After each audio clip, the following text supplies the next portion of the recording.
Good afternoon, ladies and gentlemen. Welcome to another episode of Aiming Fundamentals. My name is Zeke, and today we will be covering one of the most important topics of wrist health and grip tension while gaming. Wrist health is a very underrated topic. People, especially gamers, I'm sure you've noticed, don't really give a shit about their health, which I definitely feel is a very big negative because health is wealth, to be honest.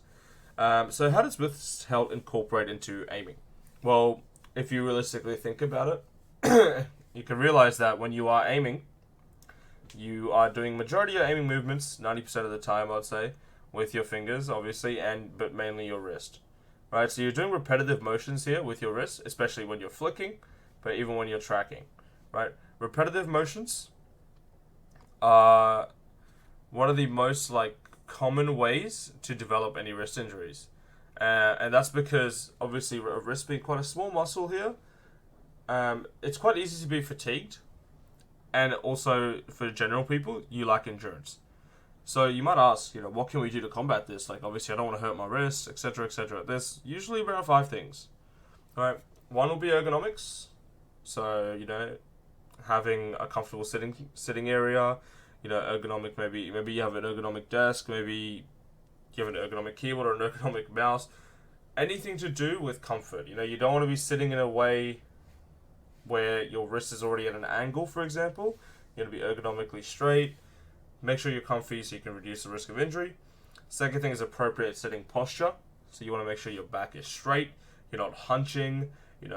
You have your elbow bent at a 90-degree angle. Correct desk and chair height, sorry. Third is obviously resting. Take some breaks. If you're doing, let's just say, 10 hours worth of scrims a day, for ALGS or whatever you want to call it, maybe some other game. Maybe every 2 hours, take an hour break if you can. Or if you can't take a break, then let's go into our fourth thing, which will be stretching. Alright, I would recommend at the start of every day, do some stretching for your wrist. Right? After an hour of play, take 2 to 3 minutes out to do some stretching. Some really good stretches that I have found. So you just grab your wrist like this, and you do this. You do that anti-clockwise, then clockwise. Either way. Another one is just to bend your wrist downwards and use this hand to sort of push it down. Not too hard. Don't go too hard. You break your wrist. Then do it the other way. And then just simple stretches. Just move it around. Get the blood flowing in there. Then grab your hand and just push. Especially on a cold day, this would be amazing. Just do this. Loosen up your muscles. Alright, and get the blood flowing. Do that. That took what? 30 seconds? Maybe a minute to do? And you're good. Do that. Your wrist will thank you. I promise you. The fifth thing, which will be strengthening exercises. So if you're someone who goes gym, you might have heard of this.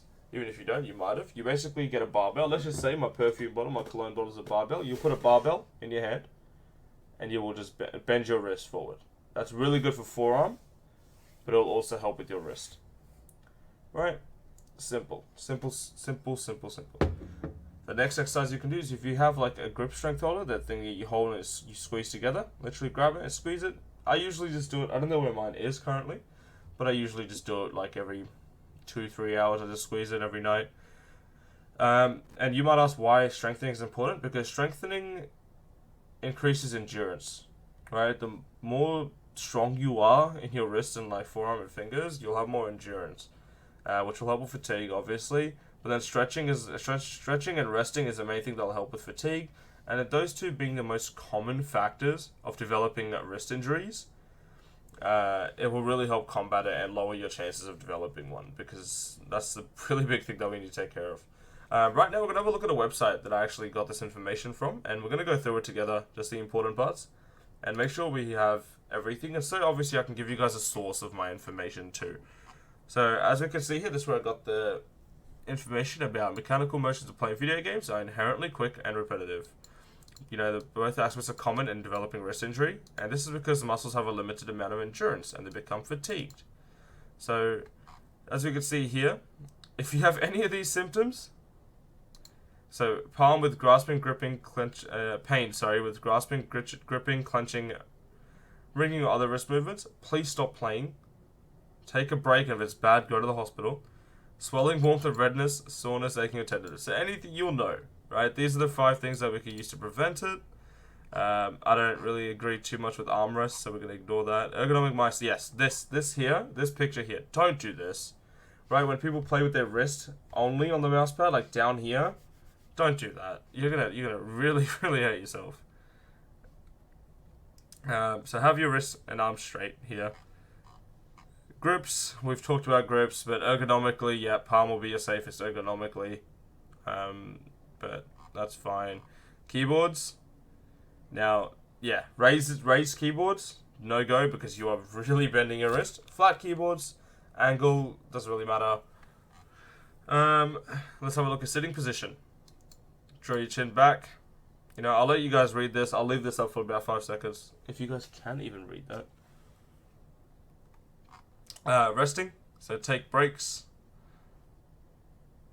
You can see, you know, take 5 to 10 minute breaks from gaming. Simple as that. Stretching. That's the stretching exercise I showed you guys there.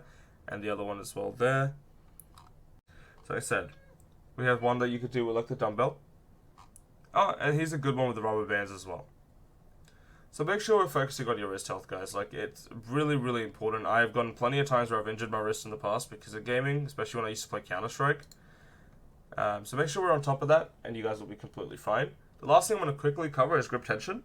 So when you're gaming, a lot of questions, I've been getting a lot of DMs about how we should hold our mouse, how hard, you know, how much you squeeze it, etc. I'm a firm believer, and I don't believe in the whole hold it as relaxed as possible, and I'll show you guys why now. If I hold it as relaxed as possible, right, this is completely relaxed, right? Like, I'm not putting any tension on the mouse. This is relaxed and natural.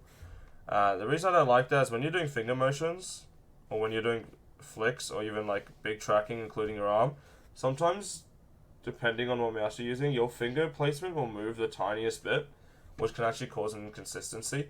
And because it's also more, I feel like there's a difference between gripping a mouse and holding a mouse. Right, so for me, in my opinion, and I think from the research I've done, the most optimal way in terms of grip tension is to have a light squeeze where your thumb and pinky contact points are. Right, so the grip is then firm. Right, so it's firm, but it's not like I'm death gripping the mouse to the point where my aim is jittery and things just don't work and I have no control anymore because it's too much. So in my opinion, there's two spectrums. You got relaxed as possible, you got the middle, then you got a death grip. You want to find your middle ground. That's going to be different for everyone. That really depends on your grip strength. You know, some people might be able to like do the tiny squeeze and bang, it's locked in. Some people might have to squeeze harder if their fingers and wrist are quite weak. But anyway, guys, that'll be the episode for today. A bit of a short one, but next week we will be covering aim training. We'll be getting into the aim training territory. So I hope to see you all next week. If you did enjoy, make sure you like, comment, and subscribe. Let me know how I can improve, or let me know what you liked or disliked about the video down in the comments below. Make sure you guys follow all my socials. In the details, follow Kovacs on our socials as well. And I will see you guys next week. Until then, keep aiming.